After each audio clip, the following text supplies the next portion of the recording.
This video is about the best ways to fish for bass in November, starting with swim baits. Swim baits can be killer this time of year because, the bass are feeding up on bait fish and swim baits resemble a bait fish.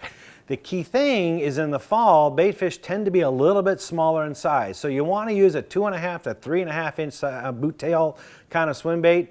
Put it on an 1/8 ounce to 1/4 ounce, like a ball head jig will work really well. And you can fish those in a whole variety of depths and at different speeds. The thing is, they got an open hook, right? So you don't want to fish those in weeds or in areas where there's a lot of wood because you're going to get hung up. So they're kind of made for the open water areas.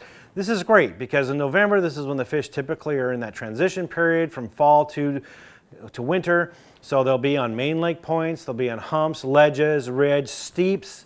Look for those steep banks, those things. And you can just let the bait flutter down. You can fish it pretty much at any depth.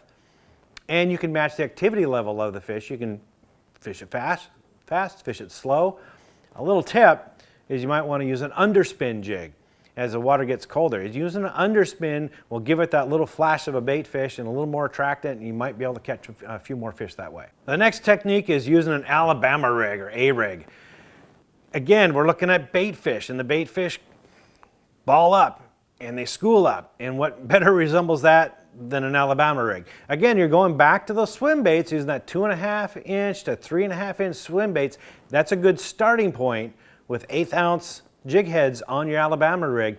Start there, and these are kind of hard to throw, but start there and throw it in those same areas that I mentioned before, those transition areas. That's where you got to have be really good with your electronics. If you can find bait fish and balls of bait fish, the bass are nearby, and that's a great place to throw the Alabama rig. Now you can size up. You can go with heavier jig heads. You can go with larger swim baits if the forage demands it, if you have larger forage, or if you need to really get it down deep and that's where the fish are, you need to heavy up a little bit. So just be ready to experiment and change out some of those baits. The key thing is you got to look at your state regulations. Not all states allow you to have hooks on every single one of those baits. Some of them have only 2 or maybe 3. Fortunately, there's a lot of different manufacturers out there make different versions of the A-rig, and sometimes you can even swap out the wires so where some of the baits won't have hooks, but others will, and you can adhere to your state regulations. So be careful about that. Make sure you have the right bait for your state regs. And lastly, you can't be out on the water this time of year without an arsenal of crankbaits. Again, the bass are feeding on bait fish, and what's the best way to imitate a bait fish but with crankbaits? So you need to have a variety of them to match the situation that you're in, from shallow to deep. So we'll start shallow. You want to get a lipless vibrating crankbait like a Wamiko shad from Spro. 1/2 ounce shad works really good for this, and you may downsize to a 1/4 ounce if you need to, but those sink, and so you can fish them in 1 to 5 feet of water, bounce them off of rocks along a riprap, that sort of thing, or burn them near the surface if they're still chasing shad this time of year.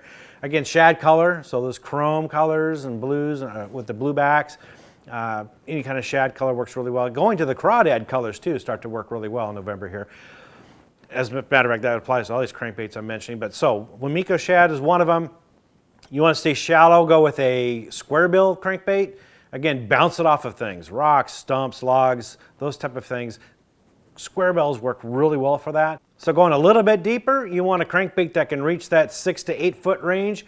So a Spro Rock Crawler 50 works really well for that. That hunts right in that area. It's got the perfect action and that smaller bait size profile that's perfect for this time of year.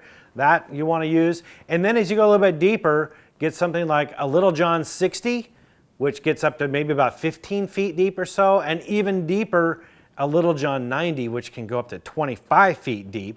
These are those flat-sided crankbaits that got a real tight wiggle, really good in cold water, and can get down there deep to where the fish are. They got really strong bills, so you can deflect them off of things or just let it dig off the bottom if you need to. But something to give it that erratic hunting action, that is what triggers bites. So with those crankbaits, you're going to cover the whole water column and be ready for just about anything. And with all the baits I just mentioned, you're going to have yourself an excellent November.